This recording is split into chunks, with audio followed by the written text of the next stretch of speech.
لا إله إلا الله محمد رسول الله. لا إله إلا الله محمد رسول الله. لا إله إلا الله محمد رسول الله. لا إله إلا الله محمد رسول الله.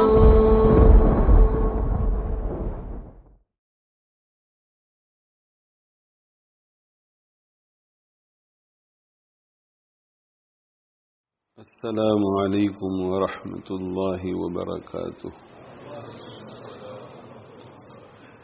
الحمد للہ نحمده ونستعینه ونستغفره ونؤمن به ونتوکل علیہ ونعوذ باللہ من شرور انفسنا ومن سیئات اعمالنا. من يهده الله فلا مضل له ومن يضلله فلا هادي له. ونشهد أن لا إله إلا الله وحده لا شريك له. ونشهد أن سيدنا ونبينا ومولانا محمدا عبده ورسوله صلى الله تعالى عليه وعلى آله وأصحابه وبارك وسلم تسليما كثيرا كثيرا. أما بعد، فقال رسول الله صلى الله عليه وآله وسلم: اقرأوا القرآن فإنه يأتي يوم القيامة شفيعا لأصحابه، أو كما قال صلى الله عليه وآله وسلم. رب اشرح لي صدري ويسر لي أمري واحلل عقدة من لساني يفقهوا قولي. سبحانك لا علم لنا إلا ما علمتنا إنك أنت العليم الحكيم. اللهم انفعنا بما علمتنا وعلمنا ما ينفعنا وزدنا علما. إن الله وملائكته يصلون على النبي يا أيها الذين آمنوا صلوا عليه وسلموا تسليما. اللهم صل وسلم وبارك على سيدنا ومولانا محمد وعلى آله وأصحابه وأتباعه وأزواجه وذرياته.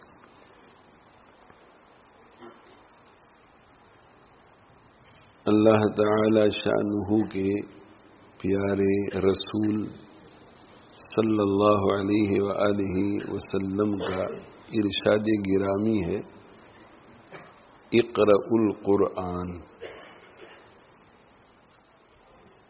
تم قرآن کو پڑھا کرو.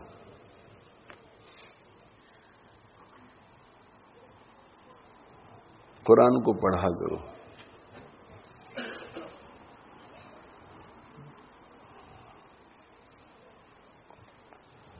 اتل ما اوحی الیک من الکتاب. اے میرے پیارے پیغمبر صلی اللہ علیہ وآلہ وسلم، آپ تلاوت کیجیے اس کتاب کی جو آپ کی طرف وحی کی گئی.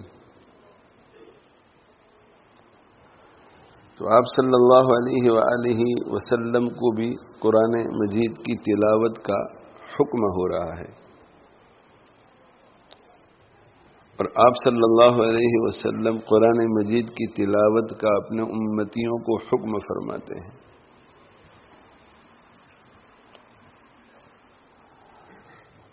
اور اللہ تعالی شانہ نے ہمیں یہ حکم فرمایا ہے کہ جب قرآن پڑھا جائے، جب قرآن پڑھا جائے، آپ خود پڑھ رہے ہیں یا کوئی اور پڑھ رہا ہے، فَاسْتَمِعُوا لَهُ وَأَنصِتُوا. یہ دو کام کرنے ہیں: خاموش ہو جاؤ اور قرآن کو غور سے سنو.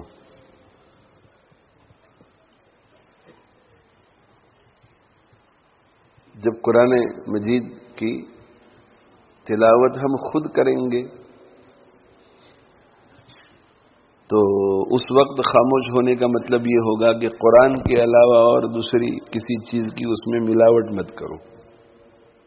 تو جب ہم خود پڑھ رہے ہوں گے تو اس وقت تو قرات ہی ہو رہی ہوگی، اس وقت خاموشی کا سوال ہی پیدا نہیں ہوتا کہ ہم خاموش ہو جائیں. اگر خاموش ہو جائیں گے تو تلاوت ختم ہو جائے گی. مگر اس خاموشی کے ساتھ غور سے سنو، آپ جو کچھ پڑھ رہے ہیں اس کی طرف دھیان دو کہ حق تعالی شانہ کیا حکم فرما رہے ہیں. تو کوئی اور اگر پڑھ رہا ہے تو خاموش ہو جاؤ، اس لیے کہ اگر خاموشی نہیں ہوگی، ادھر ادھر دوسری گفتگو میں ہم مشغول ہوں گے تو قرآن مجید کو اچھی طرح سن نہیں پائیں گے، اور سن کر اس کا جو پیغام ہے اس پیغام سے مستفید نہیں ہو پائیں گے. تو خلاصہ یہ ہے کہ قرآن مجید کی تلاوت چاہے خود کرو یا اور کوئی کر رہا ہو، دھیان سے سنو اور قرآن مجید کے پیغام کو سمجھنے کی کوشش کرو کہ قرآن تم سے کیا تقاضا کر رہا ہے.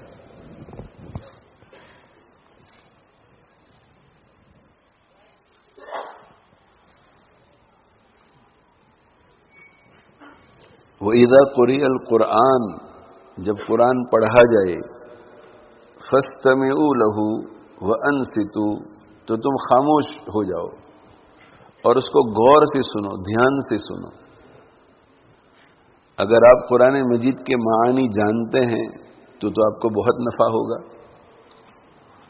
اس لیے کہ پیغام سمجھ میں آئے گا. ایک عالم دین ہے، فقیہ ہے، محدث ہے، مفسر ہے، خود پڑھے گا اور تدبر کے ساتھ پڑھے گا، غور و فکر کے ساتھ پڑھے گا، یا کسی اور کو پڑھتے ہوئے سنے گا اور غور و فکر کرے گا، بہت فائدہ ہوگا. اور آپ کو اگر قرآن مجید کے معانی معلوم نہیں ہے، سمجھ میں نہیں آتی عربی زبان، تفسیر سے مناسبت نہیں ہے، علوم نبویہ سے مناسبت نہیں ہے، تب بھی دھیان سے سنو، غور سے سنو، اس لیے کہ یہ قرآن مجید کا حق ہے. قرآن مجید کے ادب کا تقاضا ہے کہ جب وہ پڑھا جا رہا ہو تو اس وقت کسی اور کام میں آپ مشغول نہ ہوں، خاموش ہو جاؤ اور خاموش ہو کر کے سنو. اس کا بھی بہت نفع ہوگا، اس کا بھی بہت نفع ہوگا. اس لیے کہ علوم عطا کرنا یہ کسی زبان کو سمجھنے پر موقوف نہیں ہے، علوم تو اللہ عطا فرماتے ہیں. تو آپ کے اس ادب کی برکت سے، آپ کی اس طلب کی برکت سے، تڑپ کی برکت سے کہ کاش کہ میں بھی کچھ سمجھتا، کاش کہ مجھے سمجھ میں آتا، لیکن چلو سمجھ میں نہیں آتا تو الفاظ ہی سے فائدہ اٹھا لیتے ہیں. قرآن مجید تو اللہ کا کلام ہے، لہذا کوئی ایسی مثال ہمیں نہیں مل سکتی جو قرآن مجید کی کسی بھی بات کو سمجھانے کا حق ادا کر سکے. لیکن مثالیں بیان کی جاتی ہیں کہ کچھ آسانی ہو جائے. تو بہت سے لوگ جو ہیں جب کسی کے گھر میں اچھا کھانا پک رہا ہو تو انہیں پتہ ہے کہ کھانا تو نہیں ملے گا، تو خوشبو سے فائدہ اٹھاتے ہیں، اس میں بھی ان کو تھوڑا مزہ آتا ہے، خوشبو سے فائدہ اٹھاتے ہیں. بہت سے غریب لوگ ہوٹلوں میں جاتے ہیں، ہوٹلوں کے پاس کھڑے رہتے ہیں اور اچھے کھانوں کو ایسے دیکھتے ہیں اور خوشبو.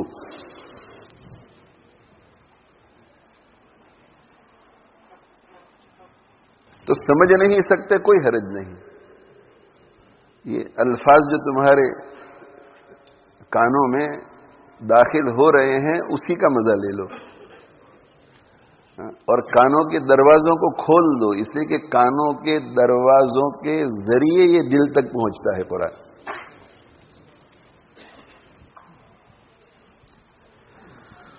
تو قرآن پڑھنے کا حکم ہوا ہے آپ صلی اللہ علیہ وسلم کو بھی اور امت کو بھی، اور پھر اس کے مزید آداب بیان کیے گئے کہ جب قرآن پڑھا جائے تو خاموش ہو جاؤ، اور خاموش ہونے کے بعد سنو نہیں، غور سے سنو۔ سمیع یسمعو کا معنی ہے سننا، اور استمع یستمعو کا معنی ہے قصدن، کان لگا کر سمجھنے کی نیت سے سننا۔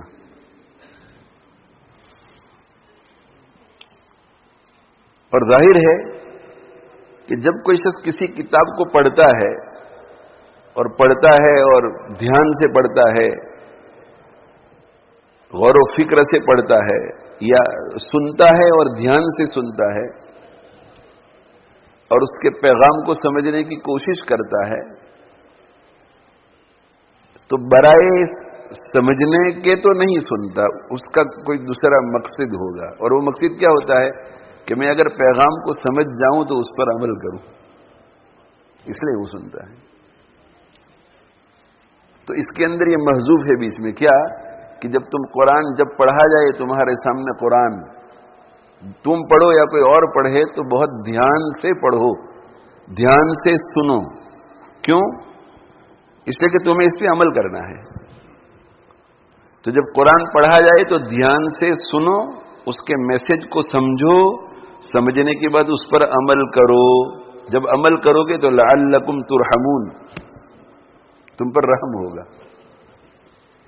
یہاں علماء کرام کی بہت بڑی تعداد ہے، طلبہ بھی بیٹھے ہوئے ہیں، وہ سمجھتے ہیں کہ اگر ایک شخص اپنی زندگی کا مشغلہ یہ بنا لے کہ میں بس صرف قرآن کو پڑھوں گا، قرآن کو پڑھوں گا اور قرآن کو سمجھوں گا، عمل کی نیت نہیں کروں گا، نہ عمل کی نیت کروں گا نہ عمل کروں گا، قرآن پڑھوں گا اور سمجھوں گا، یا دروس قرآن کے حلقوں میں بیٹھوں گا، غور سے سنوں گا اور سمجھوں گا، لیکن عمل نہیں کروں گا، نہ عمل کی نیت ہے نہ عمل کی کوشش ہے نہ عمل کرتا ہے، تو یہ شخص قابل رحم تھوڑا ہے، یہ تو قابل مواخذہ ہے۔ تو قرآن جب یہ کہتا ہے کہ جب قرآن مجید پڑھا جائے تو خاموش رہو، خاموش ہو جاؤ اور دھیان سے سنو، لعلکم ترحمون، تاکہ تم پر رحم کیا جائے۔ اس کا مطلب یہی ہے کہ دھیان سے عمل کرنے کی نیت سے سنو اور پھر سمجھ کر عمل کرو، لعلکم ترحمون، تاکہ تم پر رحم کیا جائے۔ وَهَذَا كِتَابٌ أَنزَلْنَاهُ إِلَيْكَ مُبَارَكٌ، یہ مبارک کتاب ہم نے اتاری ہے۔ فَاتَّبِعُوهُ، اس میں جن کاموں کو کرنے کو کہا گیا ہے ان کاموں کو کرو۔ وَاتَّقُوا، جن کاموں سے بچنے کے لیے کہا گیا ہے ان کاموں سے بچو۔ وہ جو پہلی آیت تلاوت کی گئی اس میں پہلے مرحلے کو بیان کیا گیا ہے کہ سننا ہے اور سمجھنا ہے، اس میں دوسرا مرحلہ محذوف ہے۔ اس آیت کے اندر دوسرے مرحلے کو بیان کیا گیا ہے اور پہلا مرحلہ محذوف ہے۔ یہ مبارک کتاب ہے جسے ہم نے نازل کیا ہے، اس کتاب میں جو کرنے کے کام ہیں ان کو کرو اور جو بچنے کے کام ہیں ان سے بچو۔ تو کرنے کے کام ہیں ان کو کرو، بچنے کے کام ہیں ان سے بچو، یہ تو تب ہوگا جب قرآن کو غور سے سنیں گے یا غور سے پڑھیں گے اور سمجھیں گے۔ سمجھیں گے تو پتہ چلے گا کہ یہ کرنے کے کام ہے اور یہ بچنے کے کام ہے۔ تو یہاں پہلا حصہ محذوف ہے، لیکن ثمرہ دونوں کا ایک ہی ہے۔ وَإِذَا قُرِئَ الْقُرْآنُ فَاسْتَمِعُوا لَهُ وَأَنصِتُوا لَعَلَّكُمْ تُرْحَمُونَ وَهَذَا كِتَابٌ أَنزَلْنَاهُ إِلَيْكَ مُبَارَكٌ فَاتَّبِعُوهُ وَاتَّقُوا لَعَلَّكُمْ تُرْحَمُونَ۔ مرحوم بننے کے لیے، قابل رحم بننے کے لیے، اللہ کی رحمت کا مورد بننے کے لیے یہ پورا پیکیج ہمیں لینا پڑے گا۔ قرآن کو پڑھنا ہے، سننا ہے، سمجھنا ہے، اس کے ڈوز کو اختیار کرنا ہے، ڈونٹس سے بچنا ہے، اوامر کو بجا لانا ہے اور منہیات سے بچنا ہے۔ تو اللہ جل جلالہ وعم نوالہ کی رحمت موسلا دھار بارش کی طرح اس دنیا میں بھی برسے گی، اور اس دنیا میں ہماری زندگی کے ہر مرحلے پر برسے گی، موت کے وقت بھی برسے گی، قبر میں بھی برسے گی، حشر کے دن بھی برسے گی، حساب کے وقت جب ہم اللہ کے سامنے کھڑے کیے جائیں گے اس وقت بھی برسے گی، اور پل صراط سے گزرنے کا وقت آئے گا اس وقت بھی برسے گی۔ اور یہ رحمت جو ہے وہ اتنی برسے گی کہ ہمیں جہنم سے بچا کر سیدھی جنت میں داخل کرے گی، ایک سیکنڈ کے لیے بھی جہنم میں جانا نہیں پڑے گی۔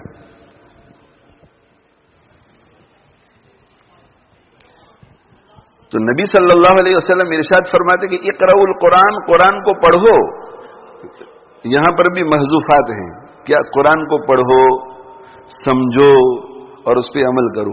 جب قرآن کو پڑھو گے، اسے سمجھو گے اور سمجھنے کے بعد اس پر عمل کرو گے تو کیا ہوگا؟ فَإِنَّهُ يَأْتِي يَوْمَ الْقِيَامَةِ شَفِيعًا لِأَصْحَابِهِ، تو پھر یہ قرآن تمہارے لیے قیامت کے دن شفیع بن کر آئے گا، سفارشی بن کر آئے گا۔ اور اللہ کا کلام جب سفارش کرے گا تو اللہ جل جلالہ وعم نوالہ اس کی سفارش کو ضرور قبول کریں گے۔ تو جب وہ شفیع بن کر آئے گا، سفارشی بن کر آئے گا تو چاروں طرف سے رحمت لپیٹ لے گی اس قرآن پڑھنے والے کو۔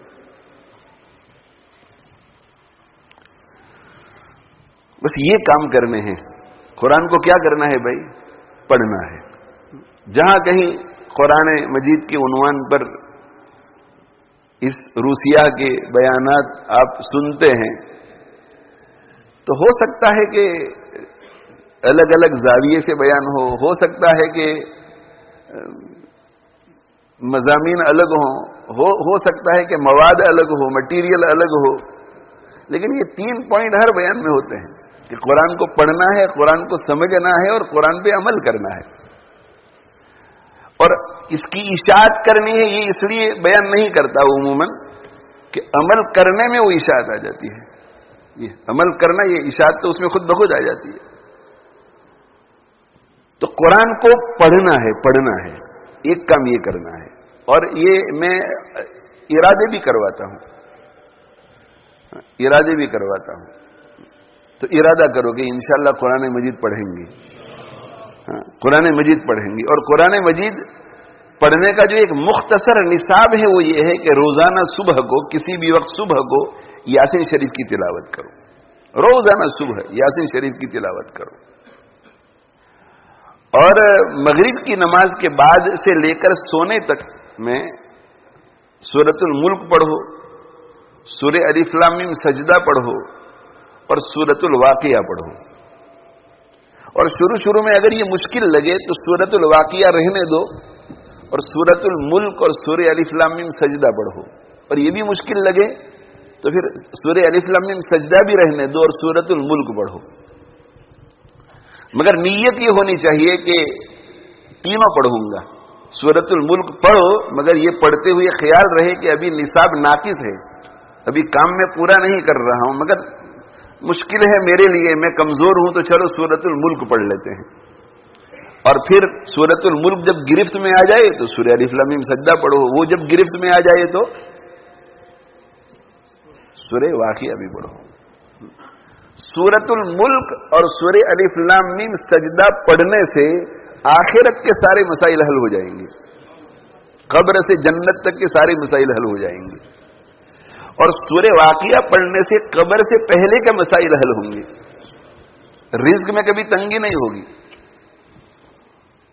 حضرت ابن مسعود رضی اللہ تعالی عنہ سے حضرت عثمان غنی رضی اللہ تعالی عنہ نے فرمایا کہ میں کچھ وظیفہ دوں، کچھ عطیہ دوں، شرعی حد میں رہ کر جو مجھے اختیارات ہے تو میں کچھ دوں، اس لیے کہ لڑکے نہیں تھے، پیچھے ساری لڑکیاں تھیں۔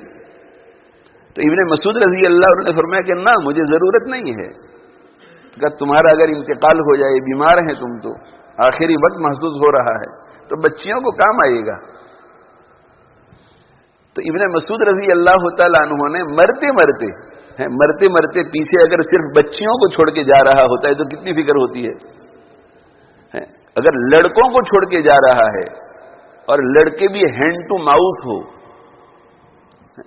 تاجر نہ ہو، ان کا انکم ساؤنڈ نہ ہو، تو لڑکوں کی بھی فکر ہوتی ہے کہ میرے مرنے کے بعد ان کا کیا ہوگا۔ یہاں تو اور کوئی انکم نہیں ہے، انکم کا کوئی سامان نہیں ہے. اسی وجہ سے حضرت عثمان غنی رضی اللہ عنہ ان کے لیے تسلی کا سامان پیدا کرنا چاہتے تھے کہ میں بڑی رقم دلوا دوں تاکہ تم کو فکر نہ رہے تمہاری بچیوں کی. تو انہوں نے کہا مجھے میری بچیوں کی فکر نہیں ہے، اس لیے کہ میں نے میرے حبیب صلی اللہ علیہ وآلہ وسلم سے یہ سنا ہے کہ من قرأ سورۃ الواقعۃ کل لیلۃ لم تصبہ فاقۃ، جو ہر رات سورۃ الواقعہ پڑھتا ہے اسے کبھی فاقہ نہیں پہنچے گا. اور میری بچیوں کی میں نے تربیت کی ہے، یہ روزانہ رات کو سونے سے پہلے سورۃ الواقعہ پڑھتی ہے. دیکھو اللہ کے نبی صلی اللہ علیہ وسلم کے فرمان پر کتنا یقین تھا. کہا مجھے ان کی فکر نہیں ہے، یہ سورہ واقعہ پڑھتی ہے، اور سورہ واقعہ پڑھتی ہیں اس لیے حدیث میں ہے کہ ان کو فاقہ نہیں پہنچے گا.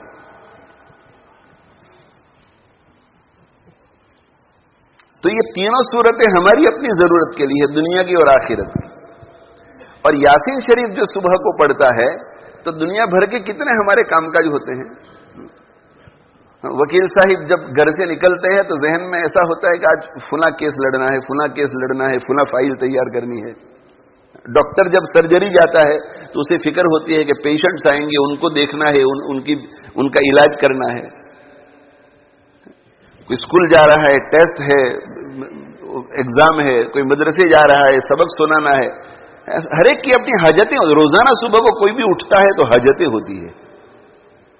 تو حدیث شریف میں یہ بتلایا گیا کہ من قرأ یاسین فی صدر النہار، جو شخص شروع دن میں یاسین شریف کی تلاوت کرتا ہے قضیت حوائجہ، تو اس کی ضرورتیں پوری کر دی جاتی ہیں.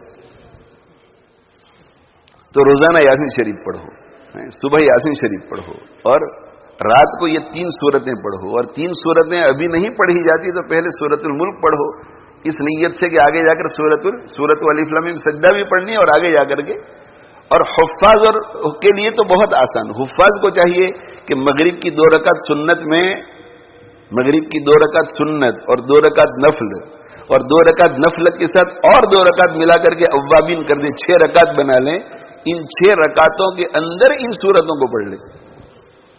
اور ان 6 رکعتوں کے اندر ان ساری سورتوں کو نہیں پڑھ سکتے تو کم سے کم ایک سورت پڑھ لیں تاکہ وہ دوسری 2 آسان ہو جائے، پھر چلتے پھرتے پڑھ لیں. اور ہر جمعہ کو سورہ کہف پڑھو، سورہ کہف پڑھو. نبی صلی اللہ علیہ وسلم کا ارشاد ہے کہ جو شخص سورۃ الکہف پڑھتا ہے جمعہ کے دن، عصم من الدجال، تو وہ دجال سے محفوظ ہو جائے گا، دجال کے فتنے سے محفوظ ہو جائے گا ایسا شخص. اور ہم فتنے کے دور سے گزر رہے ہیں. جن کو تھوڑی سی بھی دین کی سوجھ بوجھ ہو وہ اس وقت اپنے بارے میں، اپنے اہل و عیال کے بارے میں فکر میں رہتا ہے کہ فتنے کا زمانہ ہے، فتنے کا زمانہ ہے. کون سا فتنہ کس وقت اپنی لپیٹ میں لے لے کچھ کہہ نہیں سکتے. ڈرتے ہیں، سب ڈرتے ہیں. اور فتنوں میں ایک بہت بڑا فتنہ ارتداد کا فتنہ ہے. یہ بھی فتنہ ہے، یہ بھی ایک آزمائش. تو جو شخص سورہ کہف کو پڑھتا ہے وہ محفوظ ہو جاتا ہے دجال کے فتنے سے. اور دوسری حدیث میں آپ صلی اللہ علیہ وسلم نے ارشاد فرمایا کہ میری امت پر دجال کے فتنے سے بڑا فتنہ کوئی نہیں آئے گا، او کما قال صلی اللہ علیہ وسلم. تو سورۃ الکہف کی برکت سے اگر سب سے بڑے فتنے سے حفاظت ہو جاتی ہے تو اس سے ہم پھر عرض کر سکتے ہیں کہ سورۃ الکہف کی برکت سے انشاءاللہ باقی جتنے بھی فتنے ہیں سب فتنوں سے حفاظت ہو جائے گی.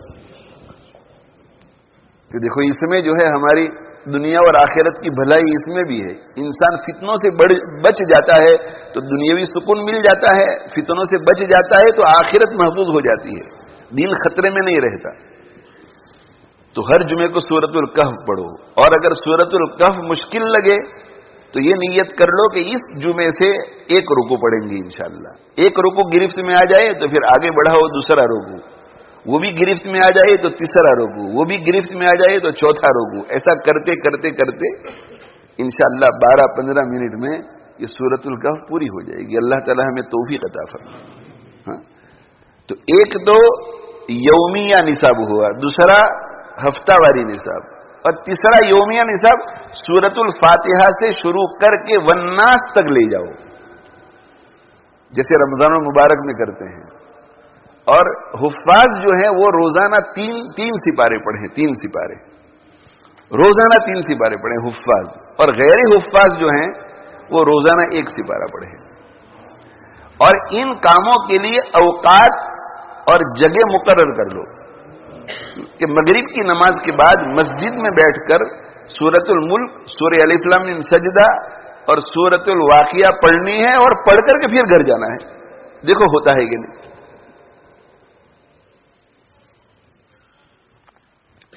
ایز اینڈ وین کریں گے کہ ہوگا، جب موقع ملے گا پڑھ تو نہیں ہوگا. تو حفاظ جو ہے 3 سپارے پڑھے، اور 3 سپارے بھی 3 سپاروں میں سے میجورٹی اکثر حصہ 3 سپاروں میں سے اگر سب کا سب نماز میں ہو جائے تو بہت اچھا، نماز میں نہیں تو زبانی ہو جائے چلتے پھرتے. مگر چلتے پھرتے بھی گنگنا کر پڑھو، بالکل سرن نہیں، اس لیے کہ بالکل سرن پڑھتے ہیں تو رکنے کی کوئی جگہ مقرر نہیں ہوتی وقف کی. جب سرن پڑھتے ہیں تو بس پڑھتا ہی چلا جاتا ہے، اور جہاں سانس جواب دیتا ہے وہاں رکتا ہے. جو لوگ جہرن قرآن پڑھتے ہیں اور امامت کراتے ہیں تو عموماً آپ دیکھیے کہ هل اتى على الانسان حين من الدهر لم يكن شيئا مذكورا اگر پڑھیں گے تو اس کا وقت متعین ہوگا جب جہرن پڑھے گا. تو اس لیے کہ جب وہ جہرن پڑھتا ہے تو اس کا سانس جب جواب دینے لگتا ہے تو وہ مقرر کر لیتا ہے کہ یہاں رکنا ہے. اور سرن پڑھے گا تو وہ وقت کی جگہ مقرر نہیں ہوتی. اور سرن پڑھنے والا 2 سال کے بعد 1 سال کے بعد اگر اسے مصلی پہ کھڑے رہ کر جہرن پڑھنا پڑے وہ نہیں پڑھ سکے گا. یاد ہوگا قرآن. اسے آپ کہیں کہ بھائی حل آتا سنا وہ سرن، تو وہ ہونٹ ہلا کر کے آپ کے سامنے پوری پڑ جائے گا بغیر غلطی کے. لیکن کہ اب جہرن پڑھو نہیں پڑھ سکے گا، یعنی غلطیاں بہت جائیں گی. جی ابھی جو ہے وہ ایک ویڈیو قاری عبد الباسط صاحب کی دیکھی، اور یہ قرآن کا معجزہ ہے. کسی نے قاری عبد الباسط صاحب کی چند آیتیں وہ جو 2 مرتبہ ریپیٹ کر کے پڑھتے ہیں ان دونوں کو ایک جگہ پر جمع کیا. وہ پڑھتے نا والضحى والليل اذا سجى ما ودعك ربك وما قلى وللآخرة خير لك من الأولى ولسوف يعطيك ربك فترضى. پھر اسے ریپیٹ کرتے ہیں چند مرتبہ. تو 2 مرتبہ جو ریپیٹ کرتے ہیں وہ 2 مرتبہ ریپیٹ کرنے کو ایک ساتھ رکھا، اور ایک پہلے الگ الگ رکھا پھر ایک ساتھ رکھا، اور ایک ساتھ رکھ کر دونوں کو ایک ساتھ چلایا. ذرہ برابر آگے پیچھے نہیں. اتنی مہارت تجوید اور قرات پر. یہ ہے قاری. ہم تو قاری عبد الباسط کا اس لیے سنتے ہیں کہ وہ بہت بڑے قاری ہے. بہت بڑے قاری کا کیا مطلب؟ بہت بڑے قاری کا مطلب ہمارے یہاں یہ ہے کہ ٹیون بہت اچھا ہے اور لمبا سانس ان کا ہے، یہ بہت بڑا قاری. قاری یہ ہے کہ دونوں مرتبہ مد جو ہے، مد جو انہوں نے کھینچا جہاں گننا کیا وہ ایگزیکٹلی سیم مقدار کا، ذرا آگے پیچھے نہیں ہوئے. وہ اتنی مہارت.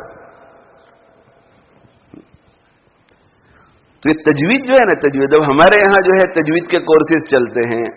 اب تو دین میں بہت شارٹ کٹ ہو گیا. دین میں 2 مہینے کا تجوید کا کورس، ہفتے میں 1 مرتبہ آ جاؤ. 3 سال میں مفتی کا کورس، 1 ہفتے میں 1 مرتبہ آنے کا 2 گھنٹے کے لیے. 3 سال میں مفتی ہفتے میں 1 مرتبہ آنے کا. ایک جگہ پر ابھی عالم کلاس میں گریجویشن ہوا اور بہت ہی انہوں نے خوشی کے ساتھ اس کا پوسٹر شائع کیا تھا کہ ہمارے یہاں 2 سال میں ہم نے عالم بنا دیے. بڑی خوشی کے ساتھ 2 سال میں ہم نے درجہ علمیت مکمل کرا لیا. اور دارالعلوم بری جب کھلا تھا اور اس وقت دارالعلوم بری میں 6 سال کا کورس مقرر ہوا، 6 سال کا. تو حضرت شیخ رحمت اللہ علیہ کی نگرانی میں بڑے بڑے علماء نے بیٹھ کر 6 سال کا کورس مقرر کیا اور اس وقت بڑی پریشانی تھی کہ یہ 8-9 سال کا کورس 6 سال میں کیسے ہو سکے گا. تو بڑے بڑے ماہرین حضرت شیخ رحمۃ اللہ علیہ کی سرپرستی میں کہ اس کتاب کو نکالیں گے تو انشاءاللہ کوئی کمزوری نہیں آئے گی، اس کتاب کو نکال دیں گے تو کوئی کمزوری نہیں آئے گی، اس کتاب کو نکال دیں گے تو کوئی کمزوری نہیں آئے گی. اس سے کہ یورپ میں نوجوان لڑکے ماں باپ 8-9 سال ڈیڈیکیٹ نہیں کر سکیں گے. ہندوستان میں ہر جگہ 8-9 سال کا کورس تھا اس وقت، بنگلہ دیش پاکستان میں یہ شارٹ کورس یہاں بنا 6 سال کا، یہاں کے حالات کے پیش نظر. اور اس وقت جو ہے وہ علماء میں ایک قسم کی تشویش تھی کہ اللہ خیر کرے، 6 سال کے اندر اللہ کرے کہ وہ ڈیزائرڈ رزلٹ نکلے. یہ ایک زمانہ تھا. اور اب 2 سال میں نہ ہو صرف سے لے کر بخاری شریف تک کا کورس مکمل ہو گیا اور اس پر خوشی کا اظہار کیا جا رہا ہے.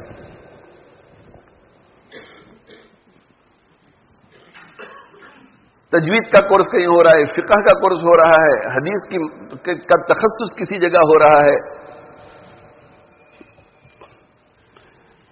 میں نے مفتی رفیع عثمانی صاحب دامت برکاتہم سے سنا کہ ہمارے یہاں دارالعلوم کراچی میں ہمارے والد صاحب رحمۃ اللہ علیہ کے زمانے میں بنگلہ دیش کا ایک طالب علم پڑھنے کے لیے آیا، تخصص فی الفقہ کرنے کے لیے، افتاء کے لیے آیا. 3 سال رہا، 3 سال. اور مفتی شفیع صاحب رحمۃ اللہ علیہ کے زمانے میں کتنی محنت کروائی ہوگی. 3 سال کے بعد جب کورس مکمل ہوا اور جب وہ جانے لگا تو اس طالب علم نے کہا کہ حضرت سند دیجیے، یعنی مفتی کی سند دیجیے. تو حضرت نے فرمایا کہ بھائی آپ مفتی ہیں نہیں تو میں سند کیسے دوں. 3 سال مفتی کا کورس کیا اور سند مانگ رہا ہے وہ طالب علم، اور انتھک محنت کر کے حضرت کی نگرانی میں. تو حضرت نے فرمایا کہ تم مفتی نہیں ہے تو سند کیسے دوں. یہ 3 ایئرز کا تو ابھی کورس ہو گیا ہے. جیسے میڈیسن کا اسٹوڈنٹ 8 سال تک پڑھتا ہے، 8 سال تک 6 سال تک پڑھتا ہے میڈیسن کا اسٹوڈنٹ. تو پڑھنے کے بعد ایگزامینیشن دیتا ہے، وہ پاس ہو جاتا ہے، اسے کوئی ڈاکٹر نہیں کہتا. اسے ڈاکٹر بننے کے لیے اب ہاسپٹل میں بھیجا جاتا ہے کہ 6 مہینے کے لیے لیسٹر رویل انفرمری میں جاؤ. 6 مہینے وہاں سے فارغ ہوتا ہے کہ لندن جا کر کے وہاں کی جنرل ہاسپٹل میں کام کرو، وہاں سے کہ بھائی اب اسکاٹ لینڈ جا کر کے کام کرو. 2-3 سال تک اسے گھمایا جاتا ہے. تو یہ تو ابھی سیکھا ہے کہ بھئی فتویٰ لکھنا کیسے ہے، مفتی تھوڑا ہوا. تو حضرت نے فرمایا کہ تم جاؤ اور جا کر کے بنگلہ دیش میں کسی مفتی کے ساتھ کام کرو، اور وہ آپ کی محنت کو اور آپ کے کام کو دیکھ کر وہ فیصلہ کریں گے کہ ناؤ یو آر اے مفتی. وہ آپ کے کام کو دیکھ کر وہ بنگلہ دیش والے مفتی صاحب فیصلہ کریں گے آپ کے لیے. تو طالب علم بھی ذہین تھا. اس نے کہا حضرت بنگلہ دیش میں کسی دارالافتاء میں کوئی مفتی مجھے اپنے ساتھ اس وقت بٹھائے گا جب اسے پتا ہوگا کہ میں مفتی بن کے جا رہا ہوں، یعنی میں تخصص فی الفقہ کر کے جا رہا ہوں، تو مجھے کام ملے گا نا. تو اتنا تو لکھ دو کہ میں نے یہاں 3 سال تخصص فی الفقہ کیا ہے تاکہ میں کسی کو جا کر کے کہوں کہ مجھے یہاں افتاء میں کام دو. تو مجھ سے نے کہا ہاں یہ بات تو تمہاری صحیح ہے. کہا کہ بھائی ورق لاؤ اور قلم. یہ مفتی رفیع عثمانی صاحب دامت رحمۃ اللہ علیہ سے میں نے خود سنا. تو اسے وہ ورق دیا گیا تو اس نے حضرت نے لکھا اس میں کہ اس طالب علم نے بڑی محنت سے ہمارے مدرسے میں تخصص فی الفقہ میں یعنی افتاء کے کورس میں 3 سال کامیابی کے ساتھ گزارے ہیں. اگر یہ کسی ماہر مشاط مفتی کی نگرانی میں بنگلہ دیش جا کر 10 سال تک کام کرے گا فل ٹائم تو مجھے امید ہے کہ یہ مفتی بن جائے گا. بنگلہ دیش جا کر کسی دارالافتاء میں نہیں، کسی مفتی کے پاس نہیں، کسی ماہر مشاط مفتی کی نگرانی میں 10 سال تک محنت سے کام کرے گا تو مجھے امید ہے، یقین نہیں، مجھے امید ہے کہ یہ مفتی ہو جائے گا. یہاں انگلینڈ حضرت تشریف لائے تھے ہمارے یہاں، تو مسافہ لوگ کر رہے تھے. تو مسافہ کرتے کرتے ایک صاحب آئے اور انہوں نے کہا کہ فلاں مفتی صاحب کو سلام کہہ دینا. اب یہ بھی ادب کے خلاف ہے کہ مفتی اعظم پاکستان کو آپ وہاں پڑھنے والے ایک طالب علم کو سلام کہلوائیں. کہ فلاں مفتی صاحب کو سلام کہہ دینا. اب مفتی رفیع عثمانی صاحب تھوڑی دیر کے لیے غور کیا کہ بھئی کراچی میں اس نام کا مفتی کون ہے, لیکن ذہن میں نہیں آیا. تو مجھے کہا کہ یہ کس مفتی کی بات کر رہے تھے. مسافہ کرتے کرتے رک گئے کہ یہ کس مفتی کی بات کر رہے ہیں. تو میں نے کہا کہ ہمارے انگلینڈ سے آپ کے یہاں وہ جو فلاں طالب علم پڑھنے کے لیے آئے ہیں افتاء میں, ان کے بارے میں یہ کہہ رہے ہیں.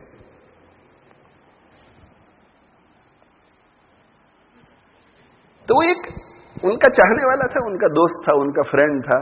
اس نے مفتی کہہ دیا تو اس میں کیا حرج ہے؟ ہم ایسے کہ اس میں کیا ہو گیا, اس سے کون سا بڑا نقصان ہونے والا ہے. مجھ سے حضرت نے فرمایا کہ ان کو ڈھونڈ کر کے بلاؤ,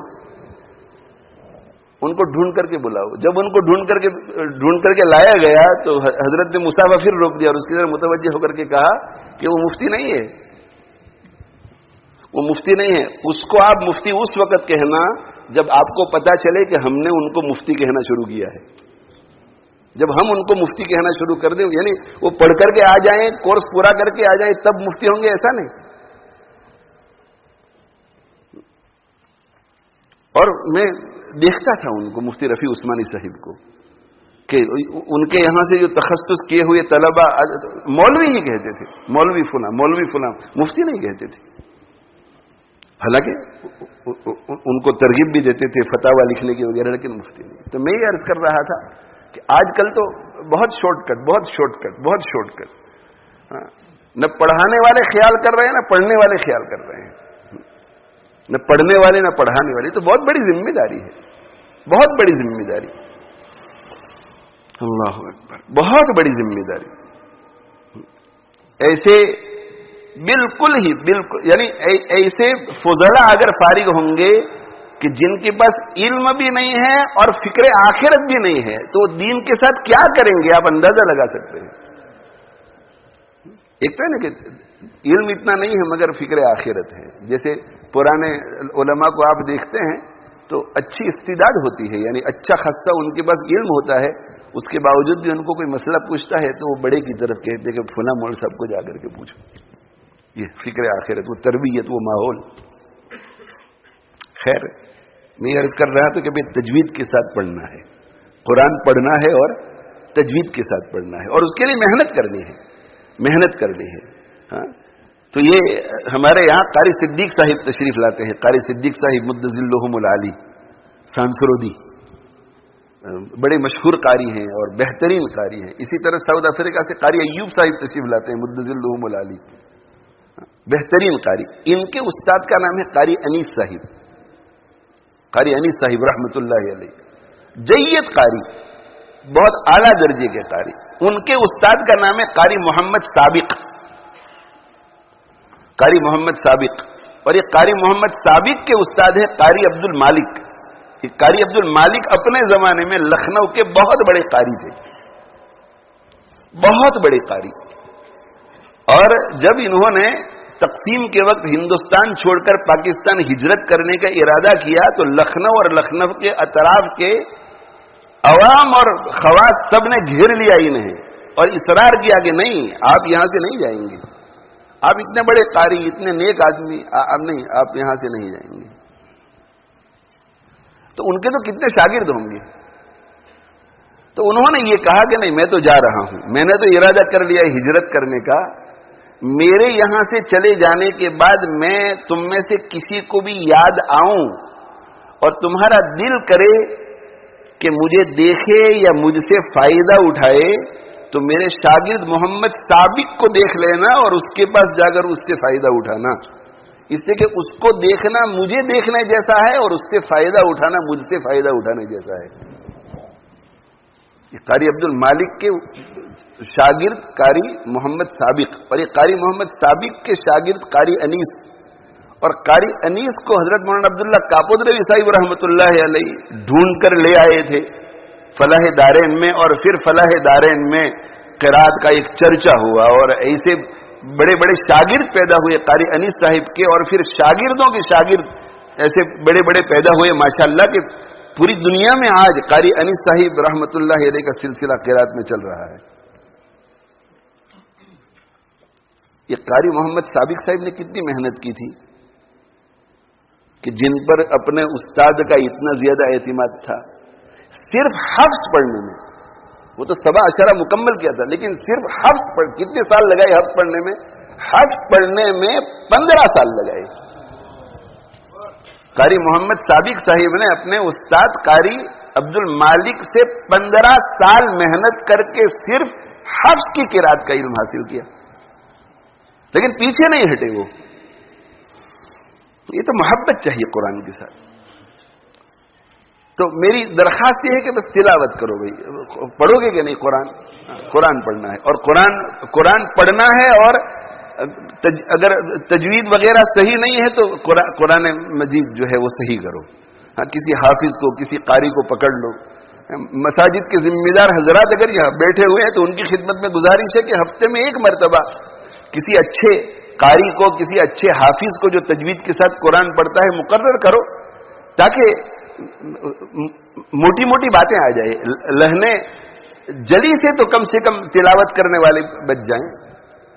اور طلبہ کی خدمت میں، ہماری جو علمی برادری ہے ان کی خدمت میں گزارش ہے کہ یہ جو تلاوت کلام پاک تجوید کے ساتھ ہے وہ صرف مصلی کے لیے نہیں ہے، وہ صرف ممبر کے لیے، کرسی کے لیے نہیں ہے کہ پبلک کے سامنے پڑھیں تو ہم بہت ہی سوچ کر پڑھیں اور تجوید وغیرہ کی رعایت کے ساتھ پڑھیں اور بہترین انداز میں پڑھیں، اور اکیلے پڑھتے ہیں تو ہمارے پڑھنے میں اور عام آدمی کے پڑھنے میں کوئی فرق نہیں۔ اللہ نے علم دیا ہے۔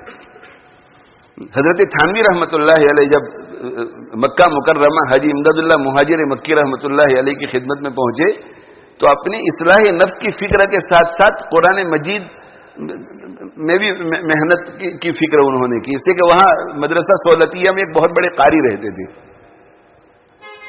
تو ان سے انہوں نے پڑھنا شروع کیا۔ گئے تو تھے اصل اپنی اصلاح نفس کے لیے، لیکن ادھر جو ہے وہ قاری صاحب سے بھی بات کر لی، اور قاری صاحب سے انہوں نے سیکھنا شروع کیا۔ تو جب قاری صاحب سے فارغ ہو کر کے اکیلے ہوتے تھے تو اکیلے جب تلاوت کرتے تھے تو پوری تجوید کے ساتھ پڑھتے تھے، تجوید کے ساتھ، اور محنت کر کے چونکہ وہ مشہور تصوف کے زاویے سے ہوئے، تو جب حضرت تھانوی رحمۃ اللہ علیہ کا نام ہمارے ذہن میں آتا ہے تو وہ علوم تصوف ہی ہمارے ذہن میں، تو مفسر بھی بہت بڑے تھے، محدث بھی بہت بڑے تھے، قاری بھی بہت بڑے تھے، جامع الکمالات تھے۔ تو اتنی محنت کی کہ جب حضرت تھانوی رحمۃ اللہ علیہ کسی کمرے میں فارغ وقت میں تنہا بیٹھ کر قرآن پڑھ رہے ہوتے تھے تو ان کے استاد کی قرات جنہوں نے سنی ہوئی ہوتی تھی تو کمرے سے باہر سے وہ فیصلہ نہیں کر سکتے تھے کہ اندر استاد بیٹھا ہے یا شاگرد بیٹھا ہوا ہے، ایسی نقل کرتے تھے، استاد بیٹھا ہے یا شاگرد بیٹھا ہے پتہ نہیں چلتا تھا۔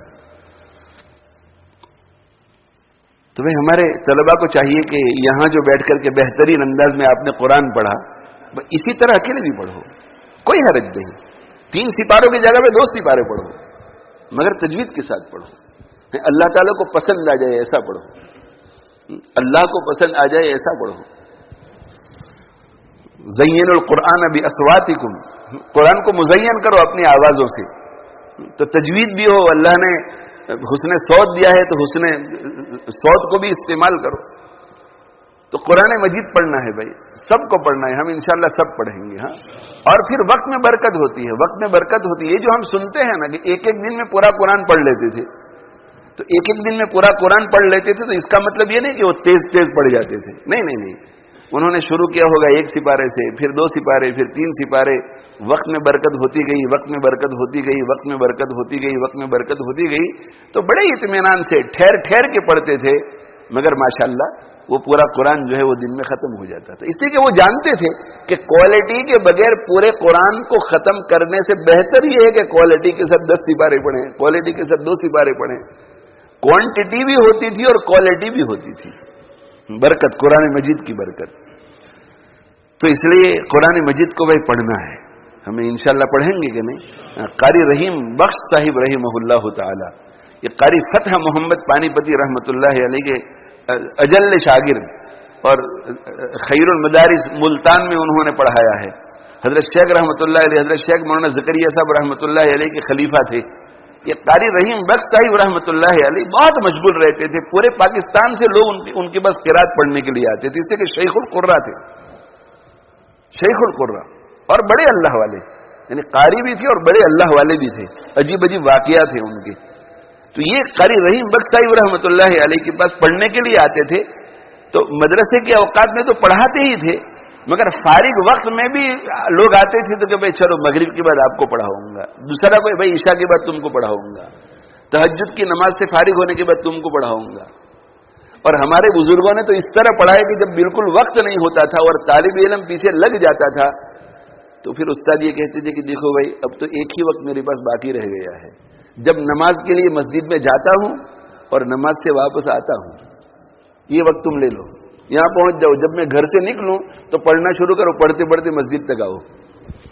یعنی وقت بالکل نہیں. اس کے باوجود بھی خود کی یومیہ تلاوت کتنی تھی؟ خود کی یومیہ 20 سپارے، 20 سپارے. یہ ہمارے بہانے ہیں، ہمارے پڑھانے والوں کے بہانے ہیں کہ میں بڑی بڑی کتابیں پڑھاتا ہوں، اس کے لیے مطالعہ کی ضرورت ہوتی ہے. اگر ہم بھی اہتمام کے ساتھ 1 سپارے سے شروع کریں گے، پھر 1.5 کریں گے، پھر 1.25 کریں گے، پھر 2 کریں گے، تو انشاءاللہ ہمارے بھی 20 ہو سکتے ہیں. اس سے کہ اللہ وقت میں برکت ڈالتا ہے، وقت میں برکت پیدا ہوتی ہے. 20 سپارے یومیہ قاری رحیم بخش صاحب رحمہ اللہ تعالی. یہ تو ہمارے ابھی قریب کے زمانے کے بزرگ ہیں. تو میں یہ عرض کر رہا ہوں کہ قرآن مجید کی تلاوت کرنی ہے، تجوید کے ساتھ کرنی ہے اور اسے سمجھنا ہے، سمجھنا ہے. وقت اب مجھے تقریر کا اجازت نہیں دے رہا ہے. ہاں، قرآن میں حضرت علی کرم اللہ وجہہ کیا ارشاد فرماتے ہیں؟ پورے قرآن میں کتنی آیتیں ہیں؟ 6000 سے زیادہ. حضرت علی رضی اللہ عنہ یہ فرماتے ہیں کہ قرآن مجید کی کوئی آیت ایسی نہیں ہے جس کے بارے میں مجھے یہ پتا نہ ہو کہ کہاں اتری تھی اور کس کے بارے میں اتری تھی.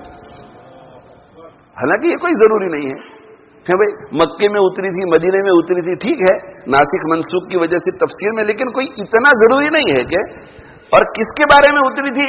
کبھی کبھی مدد مل جاتی ہے لیکن اتنا اہم نہیں ہے کہ آدمی ہر آیت کے بارے میں یاد رکھے. تو یہ جب حضرت کو یاد تھا تو باقی اس کے علوم کتنے یاد ہوں گے. اکرمہ رحمہ اللہ تعالی زبردست مفسر اکرمہ رحمہ اللہ تعالی، انہوں نے اس آیت کے بارے میں معلوم کرنا چاہا وَمَن يَخْرُجْ مِن بَيْتِهِ مُهَاجِرًا إِلَى اللَّهِ وَرَسُولِهِ ثُمَّ يُدْرِكُ الْمَوْتَ فَقَدْ وَقَعَ أَجْرُهُ عَلَى اللَّهِ. اس آیت کے بارے میں معلوم کرنا چاہا کہ بھئی یہ آیت جو ہے اس کی تفسیر بھی مجھے معلوم ہے، مطلب بھی معلوم ہے، سب کچھ معلوم ہے، اس کی پوری ما لہ ما علیہ، لیکن یہ آیت کس صحابی کے بارے میں اتری تھی؟ کس صحابی کے بارے میں یہ آیت اتری تھی؟ اب سب جانتے ہیں کہ صحابی کا نام معلوم ہو یا معلوم نہ ہو کوئی فرق نہیں پڑے گا علوم کے اعتبار سے، لیکن ان کو ایک جستجو تھی کہ اس کا تعلق بھی تو اس آیت سے تو معلوم ہونا چاہیے. یہ ان کی جستجو کتنے دنوں تک رہی کہ میں معلوم کرنا ہے، یہ معلوم کرنا ہے. اور جب جستجو رہتی ہے تو کسی عالم سے ملیں گے تو کہ حضرت یہ آیت کس کے بارے میں نازل ہوئی تھی، آپ کے علم میں ہے؟ نہیں مجھے معلوم ہے. اچھا ٹھیک ہے. میں حضرت آپ کو معلوم ہے کہ کتنے سال تک یہ جستجو رہی اور کتنے سال کے بعد اس کا حل نکلا؟ 14 سال کے بعد. اس کو علماء کرام زیادہ اچھی طرح سمجھ سکتے ہیں کہ یہ آیت کس کے بارے میں اتری تھی. اس کے معلوم ہونے نہ ہونے سے کوئی فرق نہیں پڑتا، لیکن یہ بھی ایک علم تھا.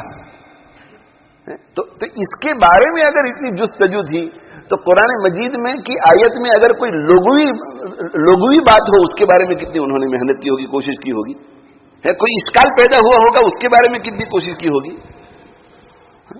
اہل کوفہ میں ایک وَمَن يَقْتُلْ مُؤْمِنًا مُتَعَمِّدًا فَجَزَاؤُهُ جَهَنَّمُ خَالِدًا فِيهَا کے بارے میں علماء میں اختلاف ہو گیا تو سعید بن جبیر رحمہ اللہ تعالی فوراً اٹھے اور کوفہ سے انہوں نے بصرہ کا سفر کیا. کوفہ سے بصرہ کا سفر کتنے دن لگتے ہیں اس زمانے میں؟ کتنے دن لگتے تھے؟ 5 سے 6 دن.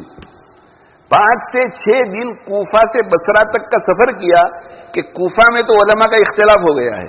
اب بصرہ جا کر کے پوچھتے ہیں کسی کو، اور بصرہ جا کر کے ابن عباس رضی اللہ عنہما سے ملاقات کی اور ابن عباس رضی اللہ عنہما سے ملاقات کر کے ان سے پوچھا.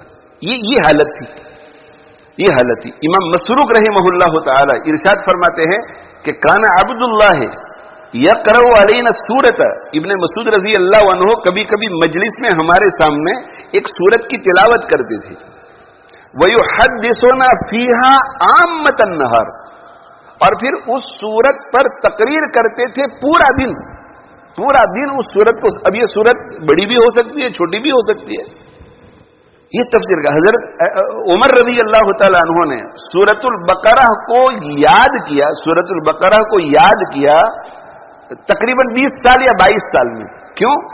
اس لیے کہ قرآن کو یاد بھی کرتے تھے اور اس کی تفسیر بھی معلوم کرتے تھے. یعنی جب وہ حافظ ہوتے تھے تو حافظ بھی ہوتے تھے اور ساتھ میں مفسر بھی ہوتے تھے. ابن عمر رضی اللہ تعالیٰ عنہما کو سورہ بقرہ میں 8 سال لگے. امام مجاہد رحمہ اللہ تعالیٰ نے صرف ابن عباس رضی اللہ تعالیٰ عنہما کے سامنے زانوی تلمس تہ کر کے پورے قرآن مجید کی تفسیر 30 مرتبہ پڑھی. 1 مرتبہ 2 مرتبہ 3 مرتبہ نہیں، 30 مرتبہ پڑھی. 30 مرتبہ. اور علامہ ابن تیمیہ رحمہ اللہ تعالیٰ فرماتے ہیں کہ ربما تعالت علی الآیۃ الواحدۃ مئۃ تفسیرۃ، کبھی کبھی قرآن مجید کی کسی ایک آیت کے بارے میں جب قلب کو انشراح نہیں ہوتا ہے. کبھی طالب علم جانتے ہیں کہ تفسیر سن بھی لی، تفسیر پڑھ بھی لی، مگر اندر ذرا کچھ سکون نہیں ملتا کہ نہیں، دیر از سم تھنگ اسٹل مسنگ، کچھ ہے ابھی. تو کہتے کہ میں ایک آیت کی تفسیر کی خاطر 100 تفسیروں کا مطالعہ کرتا تھا، اور 100 تفسیروں کے مطالعے سے فارغ ہونے کے بعد بھی جب اطمینان نہیں ہوتا تھا دل کو، تو پھر میں کیا کرتا تھا، میں بستی چھوڑ کر جنگل میں چلا جاتا تھا. جنگل میں ایسی مسجد کو ڈھونڈتا تھا جو کسی زمانے میں آباد تھی، وہاں سے پھر بستی ادھر ادھر ہو گئی اور وہ آباد نہیں ہے. وہ ایسی ہی چھوٹی سی مسجد پڑی ہوئی ہے، ایسی ملتی ہے آپ کو آج کل بھی جنگل میں. تو وہ اس میں جو ہے وہ گھاس اگ گیا ہوتا ہے اور اس کے وہ پورا گرد و غبار اس میں لگا ہوا ہوتا ہے. کہتے میں اس کے اندر اس مسجد میں تنہائی میں جاتا ہوں اور تنہائی میں جا کر کے لوٹ پوٹ ہوتا ہوں، اور لوٹ پوٹ ہوتا ہوں تو میرے پورے کپڑے جو ہے وہ غبار آلود ہو جاتے ہیں، اور میرا چہرہ غبار آلود، میرے سر کے بال غبار آلود، میرا پورا جسم غبار آلود ہو جاتا ہے، اور میری حالت ایسی ہو جاتی ہے کہ دیکھنے والے کو رحم آ جائے. رب رجل اشعث واغبر ومدفوع بالابواب لو اقسم على الله لابر، ہے نا. یہ دعا کی قبولیت کی وجوہات میں سے ہے. ثم ذکر الرجل یطیل السفر، آپ صلی اللہ علیہ وسلم نے یہ اسباب کے غبار آلود ہو جائے اور پراگندہ ہو جاوے، تو اس پراگندگی اور غبار آلود ہونے کی حالت میں پھر میں اللہ کی طرف رجوع کر کے کہتا ہوں یا معلم آدم و ابراہیم علمنی، یہ آدم اور ابراہیم کو علم دینے والے اس آیت کے بارے میں مجھے بھی علم عطا فرما دے. میں روتا تھا، مانگتا تھا اللہ سے، تب جا کر کے مجھے تشفی ملتی تھی. آج مسجدوں کے اندر دروس قرآن کے حلقے نہیں ہوتے. میری اپیل ہے ہر مسجد، کوئی مسجد ایسی نہیں ہونی چاہیے جس میں ہفتے میں 1 مرتبہ کم سے کم درس قرآن ہو اور کم سے کم 1 مرتبہ درس حدیث ہو. آپ کا اگر اثر ہو کسی مسجد میں تو شروع کروائیے. اور بعض دفعہ علماء کرام کے اوپر تواضع کا غلبہ ہوتا ہے تو ان کو پش کرنا پڑتا ہے، ذرا توجہ دلانی پڑتی ہے کہ حضرت نہیں، آپ ہفتے میں 1 مرتبہ ہمیں اللہ کا کلام سنائیے، ہمیں اللہ کا قرآن سنائیے. اور جہاں ہو رہا ہے وہاں مسجد بھر جانی چاہیے، لیکن نہیں، سب سے کم مجمع درس قرآن میں آپ کو نظر آئے گا. یعنی ہمارے دعوت و تبلیغ کے ساتھی جب اپنا ہفتہ واری گشت کرتے ہیں اس میں بھی درس قرآن سے زیادہ مجمع ہوتا ہے. وہ 6 نمبر میں درس قرآن سے زیادہ مجمع ہوتا ہے، حالانکہ 6 نمبروں سے زیادہ مجمع کا مستحق وہ درس قرآن ہے، اس لیے کہ وہ اللہ کا کلام ہے، اللہ کا کلام ہے. لیکن نہیں، خانقاہ سے تعلق رکھنے والے لوگ بھی درس قرآن میں نہیں بیٹھتے، تبلیغ سے تعلق رکھنے والے بھی درس قرآن میں نہیں بیٹھتے. وہاں وہ عالم جو ہے کتنی محنت کر کے آ کر کے بیٹھتا ہے اور 2-2 گھنٹے 1.5 گھنٹے تک تو ان کو تیاری کرنی پڑتی ہے، اور پھر وہ بیچارے آتے ہیں اور مجمع کتنا ہے، 5 آدمی 10 آدمی 6 آدمی 3 آدمی 8 آدمی. یہ قرآن پوچھے گا مجھ سے اور آپ سے قیامت کے دن. یہ قرآن کہے گا کہ انہوں نے مجھے چھوڑ رکھا تھا، انہوں نے مجھے چھوڑ رکھا تھا. تو اس لیے قرآن کو سمجھنے کی کوشش کرو. اللہ تعالی شانہ مجھے آپ کو عمل کی توفیق دے. تو یہ قرآن پڑھنا ہے قرآن پڑھ کر کے اسے سمجھنا ہے. تلاوت اپنی چلتی رہے, قرآن سمجھنا اپنا چلتا رہے. اور کسی کو اگر خود بھی شوق ہو, وقت ہے اس کے پاس, تو وہ علماء کرام سے رابطہ کرے, تاکہ علماء کرام اس کی استعداد, اس کی صلاحیت, اس کی علمی سطح کو دیکھ کر کے مشورہ دے سکے کہ آپ یہ تفسیر پڑھیے, آپ یہ ترجمہ پڑھیے. اور جہاں کہیں کوئی بات سمجھ میں نہ آئے تو پھر خود عقل کے گھوڑے نہیں دوڑانے چاہیے, بلکہ علماء کرام کے پاس جانا چاہیے اور ان سے پوچھنا چاہیے. حضرت ابو بکر صدیق رضی اللہ تعالیٰ عنہ کے پاس ایک صاحب آئے اور انہوں نے کہا کہ حضرت یہ اس آیت کی تفسیر کیا ہے.